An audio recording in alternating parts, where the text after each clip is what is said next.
la pregunta que nos vamos a hacer ahora entonces es, ¿qué es el lenguaje inclusivo? ¿Sí? Que a partir de esta contextualización que fuimos trabajando. Bueno, cuando pensamos en el lenguaje inclusivo, quizá una de las, algo que nos parece importante aclarar siempre con Mónica es que cuando hablamos del lenguaje inclusivo siempre estamos haciendo referencia a formas, modos, ¿sí? de comunicación, pero que estos modos, estas formas de comunicación no necesariamente implican que todo lenguaje inclusivo sea un lenguaje inclusivo no binario, ¿sí? Miren, un poquito de categorización y que tiene que ver con algo vinculado con la historización de lo que entendemos por lenguaje inclusivo.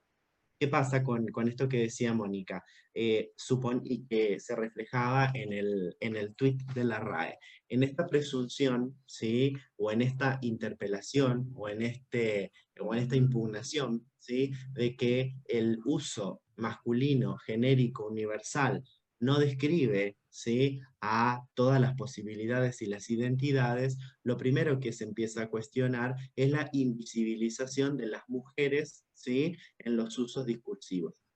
¿Qué sucede con esto? ¿Sí? Allí es donde aparece la cuestión de, primero, el uso del lenguaje no sexista. ¿Sí? Es decir, utilizar modos de la lengua española que nos permitan incorporar, ¿sí? a las mujeres en el lenguaje o por lo menos, ¿sí? no invisibilizarlas, ¿sí? haciendo uso del masculino universal, ¿no? Entonces, primero se habla de, o se empieza a pensar en esta cuestión de los usos no sexistas, ¿no? Entonces, reemplacemos, por ejemplo, y no digamos los alumnos, ¿sí? Sino que digamos el alumnado, ¿sí? Bueno, esto es un modo del uso del lenguaje inclusivo, que podríamos decir es el lenguaje inclusivo no sexista. Esta forma del lenguaje ha sido bastante cuestionada, si se quiere, o ha sido retrucada, ¿sí? enriquecida por algún sector del feminismo, en donde dicen, bueno, buenísimo, ¿sí? no nos invisibilizan en un masculino universal, pero tampoco nos permiten la identidad. Es decir, porque hablamos de el alumnado, ¿sí? Pero bueno, se presupone que son varones, mujeres, lo que sea, ¿sí? En ese momento se pensaba varones y mujeres, y bueno, y al final las mujeres siempre quedamos afuera, históricamente relegadas en la construcción social y política. Entonces aparece otra forma del lenguaje inclusivo, que es el lenguaje de la duplicación, ¿sí? Hacer referencia al todos, todas, ¿no? Esto que es justamente desde el marco así de lo normativo, como decía Mónica, ha sido bastante criticado por una de las categorizaciones, que es la cuestión de la economía del lenguaje, ¿no? La duplicación conlleva a, si se quiere, la obturación de la fluidez en el discurso, ¿no?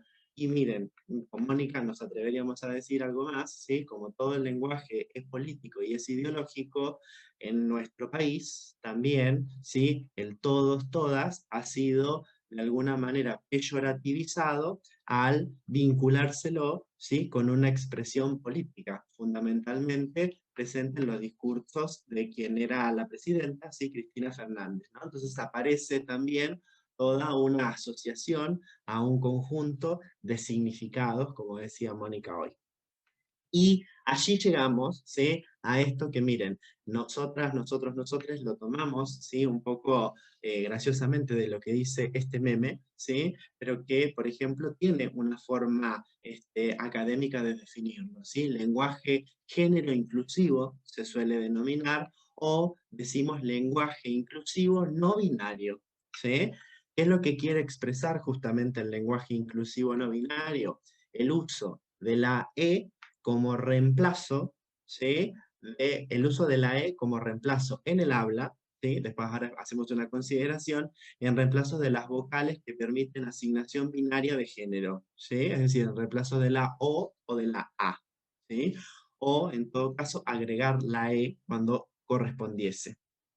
Eh, Ahora, ¿qué pasa con esta cuestión, no? Eso también se ha ido expresando primeramente en los textos escritos, ¿sí? En donde se utilizaba y se sigue utilizando, por ejemplo, la X como reemplazo, ¿sí? Justamente de la O de la A, ¿no?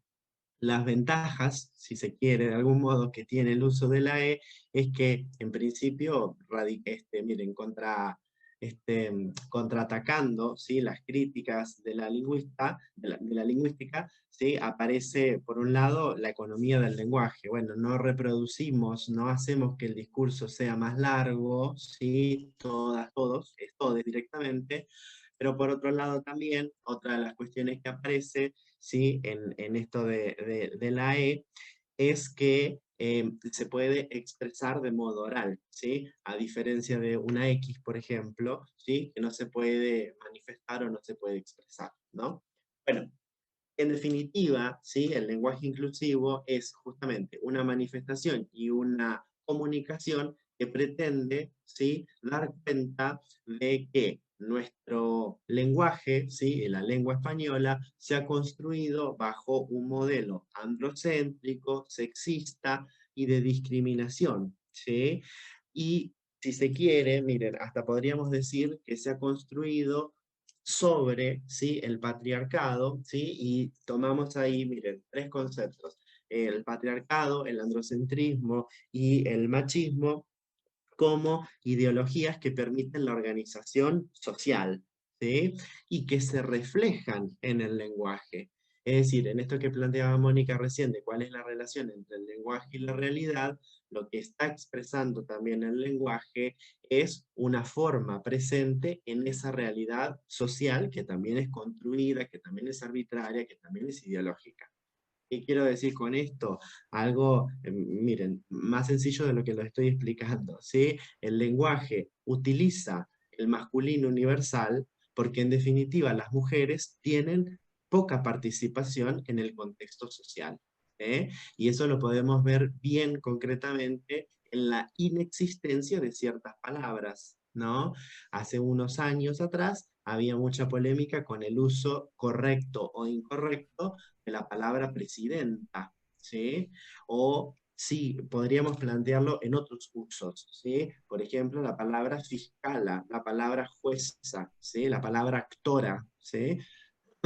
Todos esos usos tienen que ver justamente con esto, con que en una realidad social no eran usos necesarios, ¿sí? Entonces, ahí, ¿qué es lo que estamos diciendo? Bueno, la lengua, ¿sí? O el lenguaje es machista, androcéntrico, patriarcal, misógino, porque en definitiva también lo es la realidad, ¿sí? Bien, entonces lo que hace el lenguaje inclusivo es venir a desnaturalizar estos modos, estas formas de expresión.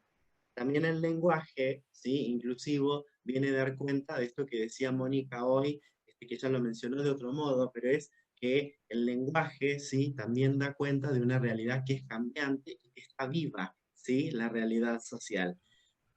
Hay un video de Canal Encuentro que tiene ya hace unos años, pero que es muy interesante porque en esto que decía Mónica, ¿no? De cómo, por ejemplo, las palabras de los usos de la tecnología son incorporados, ¿no? Entonces nosotros decimos mutearse, ¿sí? O decimos DVD, ¿sí? O, qué sé yo, googlear, WhatsAppear. ¿no?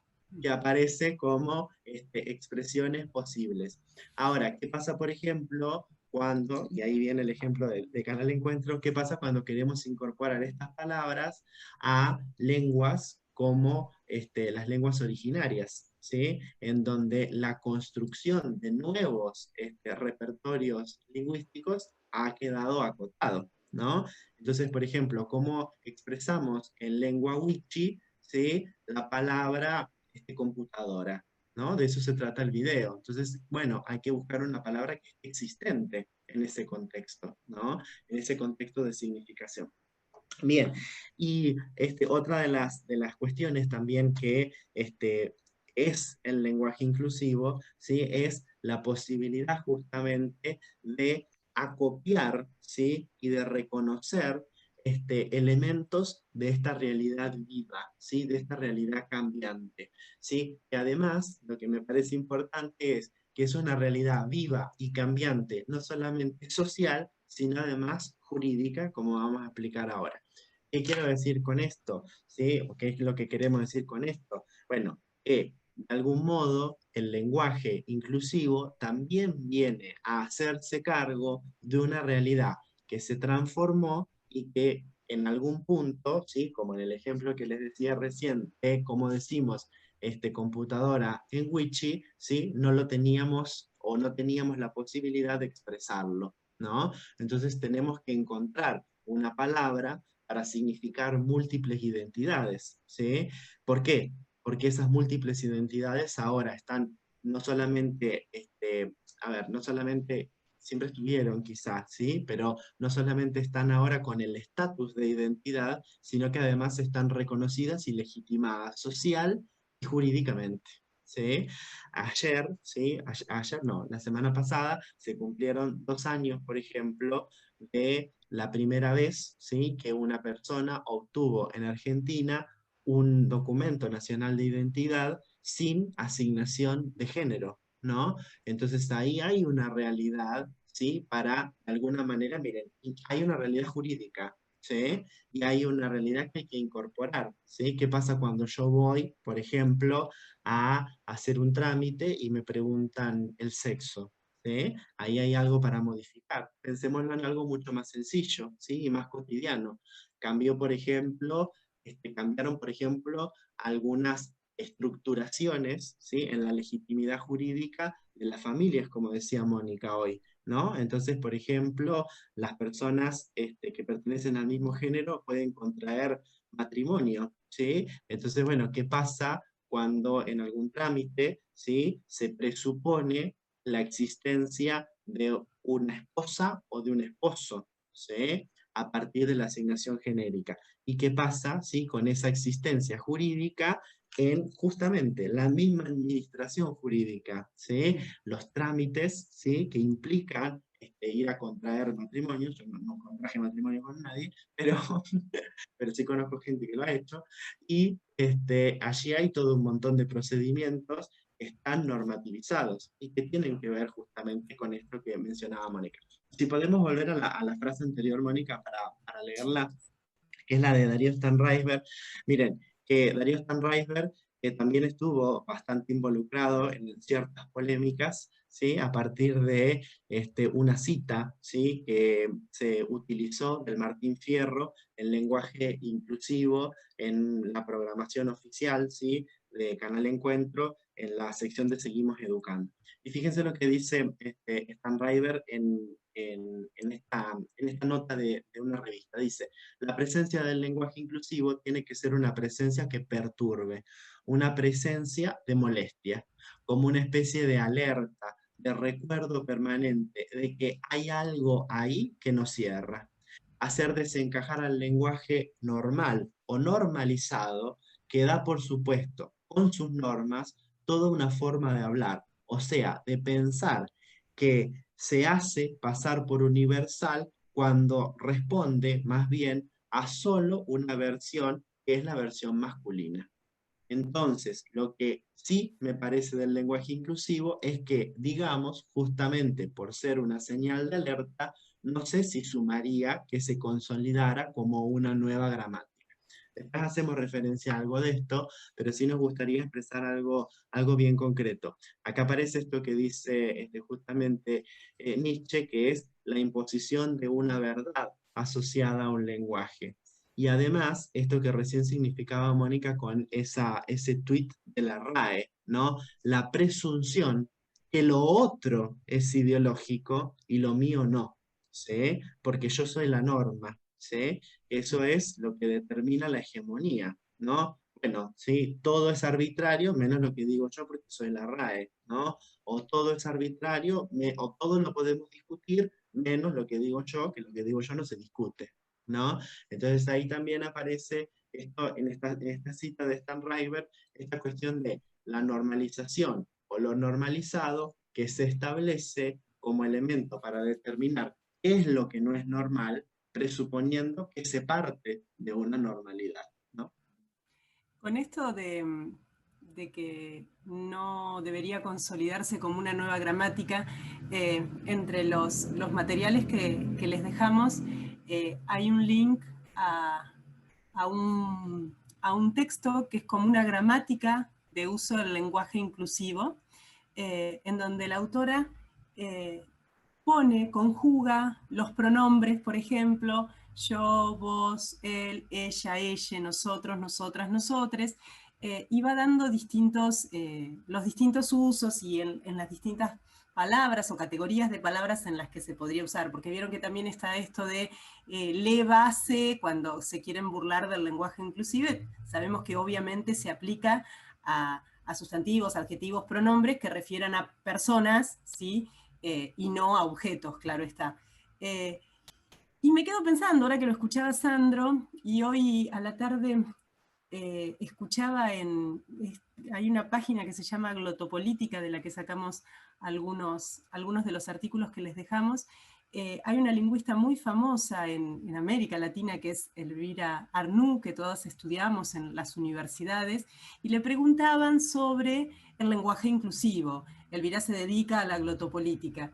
Y ella dice que sí, que le parece muy bien, que viene a cuestionar el sistema patriarcal y todo lo que acabamos de decir. Sin embargo, insiste también en esto de que no llegue a la gramática. Y, a ver, los que estudiamos lingüística sabemos que para que algo se convierta en norma, ¿sí? Tiene que perpetuarse en los usos, que no, por más que esta mujer escriba una norma o una gramática del lenguaje inclusivo, como no está dentro de una academia y no está dentro de la política educativa, eso no va a normalizar y no va a incorporarse porque exista la gramática, y sabemos que precisamente si hay algo que no se modifica por imposición es el lenguaje, son los usos los que realmente determinan y van a determinar si el lenguaje inclusivo tiene futuro o no tiene futuro. Veremos si las nuevas generaciones, que son quienes más lo manejan, lo siguen empleando o no. Pero no deja de hacerme ruido esta resistencia de filósofos y de gramáticos y de lingüistas también a insistir en que no se normativice. Porque después de todo, entrar en una gramática, entrar dentro de las instituciones con rigor de ley, es una forma precisamente de legislar sobre esto. ¿Por qué? Porque en las instituciones en las que se nos permite usar el lenguaje inclusivo, tiene que haber una normativa que nos habilite. ¿Qué quiero decir con esto? Yo trabajo, por ejemplo, en las escuelas secundarias de la universidad. Hasta que el Consejo Universitario no aprobó que se nos permitía usar el uso del lenguaje inclusivo, yo cada vez que mandaba una notita en lenguaje inclusivo, tenía un tirón de orejas de la dirección o notitas en el cuaderno. Una vez que existió esa normativa, se me permite usar, ¿sí? A diferencia de esto, el Manual de Uso Inclusivo de Mar del Plata promueve directamente el uso de la E, ¿sí? Pero hay como una cosa de, bueno, entiendo la importancia, entiendo la visibilización, entiendo la cuestión política, pero todavía no terminamos de consolidarlo. Insisto, sé que para que pase a una gramática, que nunca es el objetivo, estamos de acuerdo, ¿sí? Necesita un proceso que lleve años y que realmente se instale en el modo de ver el mundo no binario, porque se trataría de eso, de haber logrado una forma no binaria de ver el mundo, ¿sí? Pero mientras tanto, la realidad nos indica que nos tienen que dar permiso para usarlo, ¿sí? Sobre todo a los alumnos. No van a ser sancionados aquellos que en los parciales usen el lenguaje inclusivo. Entonces, somos muy progresistas y entendemos muy bien la dinámica del lenguaje, pero ¿sí? Pero necesitamos permiso para usarlo de manera institucional. Nos pasa cuando queremos escribir un documento para la provincia. Tenemos que preguntar si nos dejan, si podemos, qué forma de lenguaje inclusivo tenemos que utilizar. Digamos, hay muchas cuestiones para seguir pensando. Bueno, ya casi vamos terminando, ¿eh? Para que podamos analizar esto, la pregunta que nos hacemos es, bueno, ¿por qué es necesario el uso del lenguaje inclusivo, ¿no? Nosotros con Mónica tratamos de pensar en algunos elementos, ¿sí? Que seguramente no acaban en por qué de la necesidad de su uso o la necesidad por lo menos de su no prohibición. tomando lo que decía Mónica recién. Bueno, primero hay algo bien importante para reflejar. El lenguaje, ¿sí? También es uno de los modos en los que se expresa la violencia simbólica, ¿sí? Tomándola en el sentido en como la entiende Pierre Bourdieu. Es decir, la violencia simbólica como aquella que se manifiesta en distintos modos, canales, y formas que permiten representaciones, estereotipos, construcciones sociales, ¿no? Entonces, en ese sentido, ¿qué pasa? ¿Sí? El lenguaje inclusivo reduce la violencia simbólica porque de algún modo también está teniendo en cuenta cuál es el sentido que le estamos dando a las palabras que vamos utilizando. Por otro lado, ¿sí? El lenguaje inclusivo lo que posibilita y visibiliza, ¿sí? Es esta cuestión de las identidades no binarias o disidentes, ¿sí? Como se las quiera llamar, pero que están presentes, ¿sí? En la realidad y que por eso nosotros decíamos hoy, bueno, el lenguaje las tiene que acopiar, ¿sí? Las tiene que reconocer. Entonces, la visibilización y la posibilidad de la existencia en el campo de las representaciones tiene que ver justamente con este lenguaje inclusivo. Por otro lado, como recién hablábamos de las normativas y del marco jurídico, ¿sí? Nosotros tenemos una ley, ¿sí? Que es la Ley de Identidad de Género, que es del año 2012, en donde se habla de el derecho humano a la identidad propia, en donde se habla del trato digno, en donde se habla del reconocimiento de la identidad autopercibida, ¿sí? Entonces, de algún modo, el lenguaje inclusivo lo que viene a hacer es no obstaculizar justamente el derecho a esa identidad, garantizar, ¿sí? El derecho a mi identidad autopercibida, ¿sí? A mi autopercepción, y además, ¿sí? A esto que es bien importante, que es el trato digno, que es, bueno, ¿cómo quiero ser tratado? ¿Sí? ¿Cómo quiero ser tratada? ¿Cómo quiero ser nombrado? ¿Cómo quiero ser nombrada? ¿Sí? ¿Cómo me quiero significar? En esto, miren, ya que estamos pensando en la discapacidad, ¿sí? Con ese meme que tomamos, eh, también podríamos hacer un paralelismo, ¿sí? Desde el campo de la educación especial, siempre se dice o se hace referencia a cuáles son los usos más apropiados de mencionar a una persona con discapacidad, ¿sí? Que justamente es mencionándola así, persona con discapacidad o persona en situación de discapacidad. Pero desde el campo de la educación especial siempre se marca, ¿sí? Como advertencia que ante la duda hay que preguntarle a la persona cómo quiere ser llamada, cómo quiere ser tratada, ¿no? Entonces también me parece importante esto, el reconocimiento, ¿sí? De ese trato digno, que también aparece, miren, como algo que en la escuela nos interpela bastante, que es esta cuestión de el no pedirle al otro, al otro, a la otra, al leotre, la comprobación de su identidad. Es decir, ah, no, yo hasta que no vea tu documento cambiado no te voy a tratar como vos me decís, ¿no? Y fíjense cómo eso, ¿sí? Que es tan invalidante, que ni sé si existe esa palabra, de la representación o de la identidad de la persona, no nos genera ningún problema cuando yo les digo, por ejemplo, yo me llamo Sandro Emanuel, pero quiero que me digan Emanuel. Y todos me van a decir Emanuel, ¿sí? Nadie va a decirme, ah, no, tu documento dice primero Sandro y después Emanuel, ¿sí? Igual mi nombre es Sandro, ¿sí? Pero ahí aparece justamente esta cuestión de, bueno, ¿cómo está lo ideológico detrás? Que era lo que mencionaba Mónica. Bien, y otra de las cuestiones, ¿sí? Que permite también el lenguaje inclusivo es justamente, miren, dos cosas. Una que la mencionó Sergio al principio del encuentro, ¿sí? Que es el lenguaje inclusivo lo que permite también es hablar de esta realidad y estas expresiones que tienen que ver con la diversidad y recoger en algún sentido la complejidad de la realidad, ¿sí? Es decir, el lenguaje inclusivo nos permite complejizar, ¿sí? Justamente la realidad, ver los matices, ¿sí? Ver los mestizajes, ver las intersecciones que están presentes en la realidad y que dan cuenta también de este dinamismo cultural, ¿sí? No es fija la realidad. Y ahí me permito decirles una cosita, ¿sí? Para no detenernos más en esto, pero miren, desde el campo de la filosofía, nosotras, nosotros, nosotros nos vamos bien atrás, ¿sí? Y nos vamos hasta el siglo VI antes de Cristo, ¿sí? Y ahí hay un señor que se llama Parménides, un filósofo que se llama Parménides, y él dice que miren, polemiza de alguna manera si existe o no la posibilidad del cambio, ¿no? Fíjense esto, cuando escuchamos todas las veces las expresiones que hablan de que el cambio no existe, todo es lo mismo, todos son corruptos, nada cambia, este país siempre es igual, ¿no? Bueno, en esas expresiones que hablan de que no existe el cambio, ¿sí? Parménides decía que en realidad nosotras, nosotros, nosotres optamos por una concepción de interpretación de la realidad, que es pensar que la realidad es fija.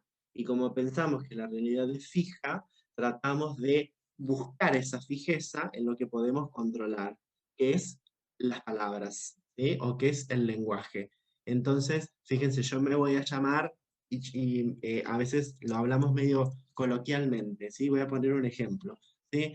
El diminutivo que hace referencia a una persona cuando prescribe, ¿sí? Cuando dejamos de hablar de Zulemita Menem, que tiene 50 años, ¿sí? Es decir, cuando prescribe, ¿sí? El Sandrito y paso a ser Sandro, ¿sí?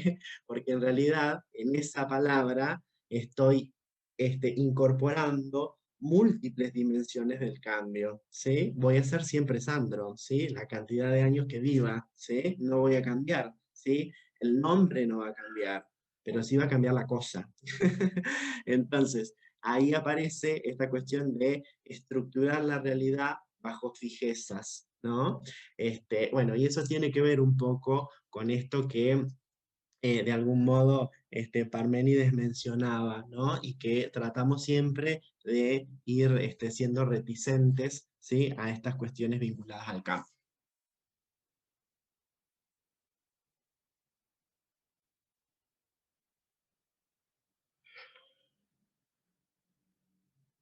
Bien, miren, una cosita que nos parece importante rescatar como cita también, hay una autora, ¿sí? Una profesora de literatura que se llama Ana Caró, ¿sí? Le dejamos también un artículo en torno a estas cuestiones, ¿sí? Y ella hace referencia justamente en estas preguntas a esto, ¿sí? A esta cuestión de la identidad. Fíjense la primera, ¿somos todos la misma la misma clase de sujeto, ¿sí? Todas, todos nos podemos incorporar en esa misma expresión que parece que fuese universal. Y lo que hace la autora, ¿sí? Y les dejamos acá la cita y después el texto, es también ver estas resistencias y estas polaridades de la realidad, ¿no? Que Mónica mencionaba en, bueno, ¿tendrá futuro esto o no? ¿Sí? El lenguaje inclusivo y pensar, ¿sí? Que ese futuro, ¿no? Del lenguaje inclusivo tampoco es homogéneo, ¿sí? Es decir, no todos los jóvenes hablen el lenguaje inclusivo, ¿sí? Ni todos los adultos no lo utilicen. Hacemos, Mónica, al final, así terminamos. Bueno, miren, para concluir algunas de estas ideas, nosotros con Mónica pensamos en tres, ¿no? Algo que recojo también así, algo que pude chusmear del chat, que hablaba sobre las resistencias del lenguaje inclusivo. Y nosotros con Mónica doblamos un poco la apuesta acá y pensamos pensamos, sí, no sé si nosotros, sino que tomamos también lo que dicen otros autores, filósofos, que es pensar que en el peligro, ¿sí? Del rechazo al lenguaje inclusivo hay una cuestión mayor que se esconde detrás. Es decir, no es solamente, como decía Mónica, en este uso ideológico del lenguaje, no es solamente el rechazo a una palabra porque no está normatizada, porque no forma parte de la Real Academia Española, porque no está reconocida por determinada gramática, sino que lo que se está poniendo en juicio, en tensión, en crítica y en contradicción, es la identidad ontológica y jurídica que tiene aquello que se quiere nombrar con esas nuevas palabras, ¿sí? Y ahí me permito, miren, traerles algo que dice otra filósofa contemporánea, que es Judith Butler, que dice, cuando existe no lo dice así, se lo digo yo así, pero miren, cuando existe mucha polémica sobre cierta cuestión y se pone tanto énfasis sobre esa cuestión, lo que hay que hacer es indagar en el fondo de qué intereses están representando esa cuestión. ¿Sí?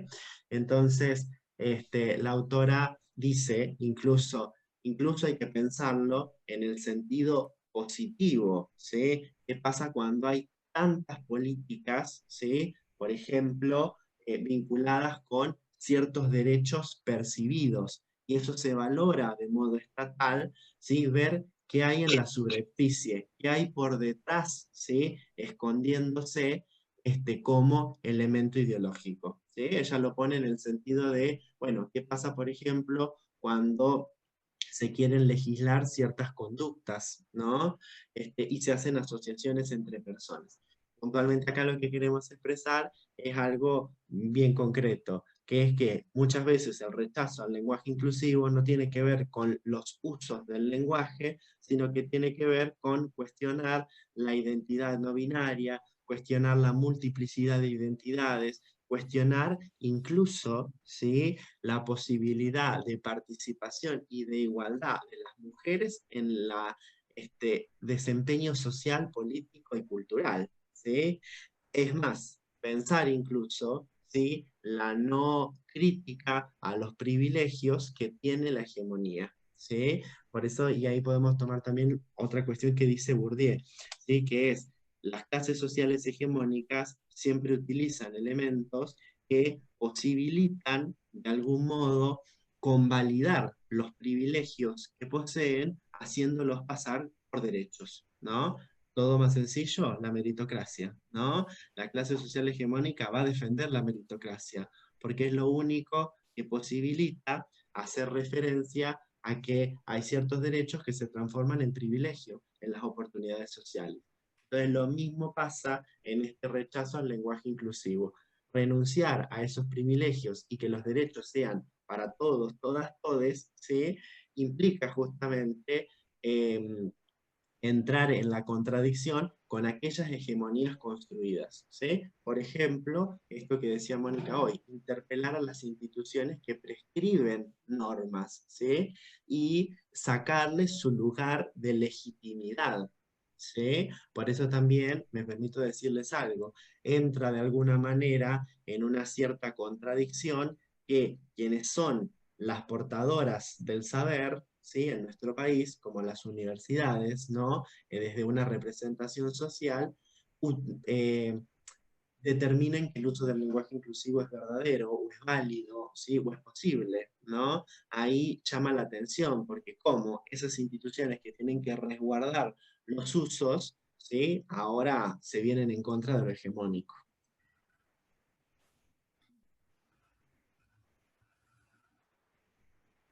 Bueno, ¿y qué nos queda?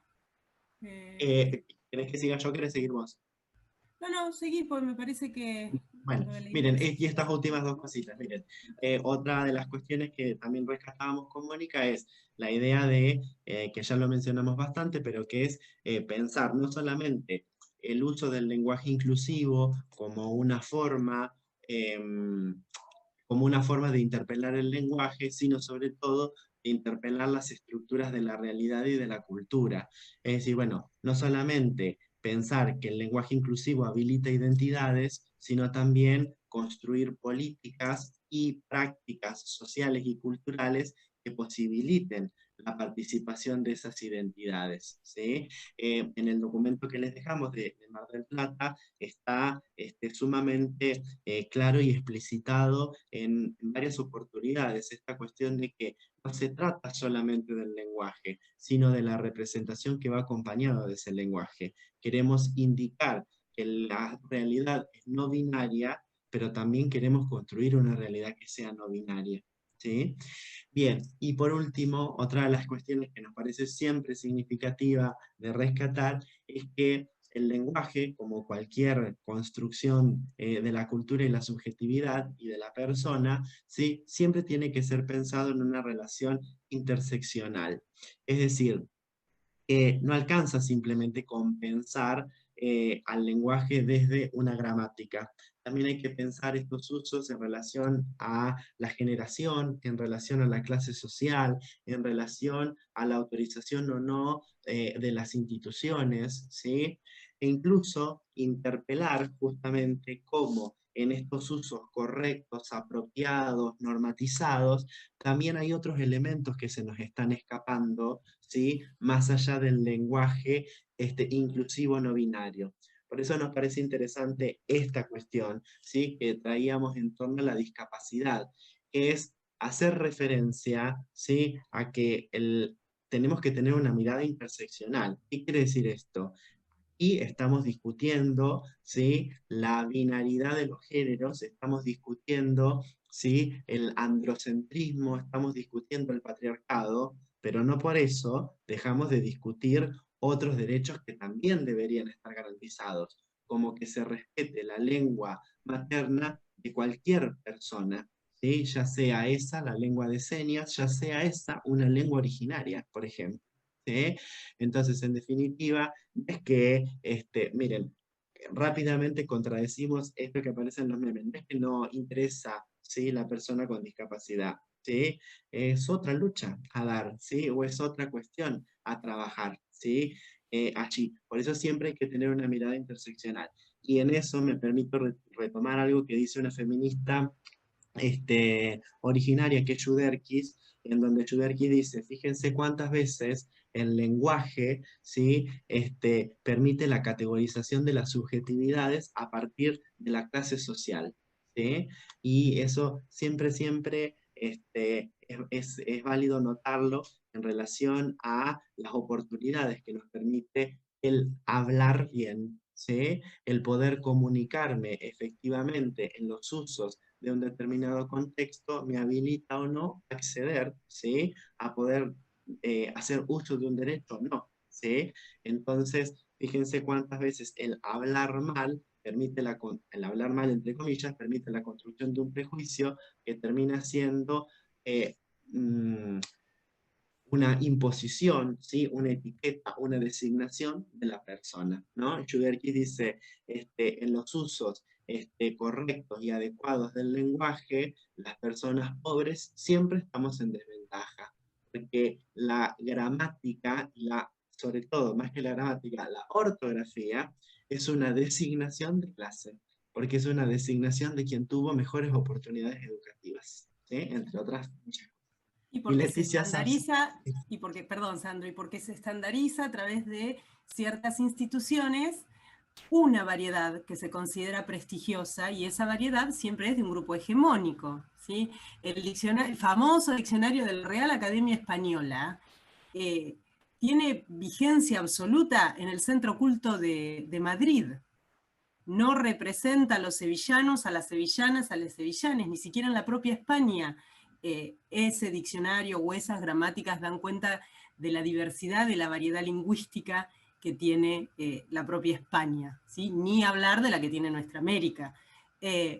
Pero bueno, estas cuestiones tienen que ver también con a quién le pertenece una lengua. Y bueno, y la lengua le pertenece al pueblo. Si es cuestión de, si lo vamos a medir en términos cuantitativos, soy mala para los números, pero no me acuerdo si es entre el 85 o el 90% de los hablantes de español, de les hablantes de español, estamos en América, ¿sí?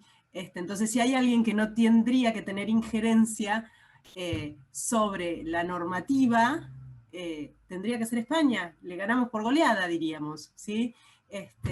Y me estaba acordando con esto de los usos que se están imponiendo o no, probablemente vean en redes ahora hablando de estas categorías, ¿no? De cómo el lenguaje, porque lo que se nos critica a quienes usamos el lenguaje inclusivo es, bueno, pero lo de ustedes es superficial, porque por más que yo hable con la E, no va a desaparecer la transfobia, ni el machismo, ni el... No, estamos de acuerdo.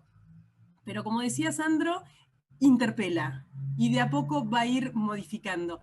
Estaba viendo en redes sociales, se está viralizando, si no lo vieron lo van a ver dentro de poco, un videito que circula de los ayudadores, que se de esto que muchas veces, más de una, nos hemos encontrado en nuestros hogares cuando viene un varón a ayudarnos con la tarea del hogar, y yo te ayudo. No, no, no me ayudes, hacelo. Ay, pero con vos no se puede hablar, siempre a todo le buscas la quinta pata al gato.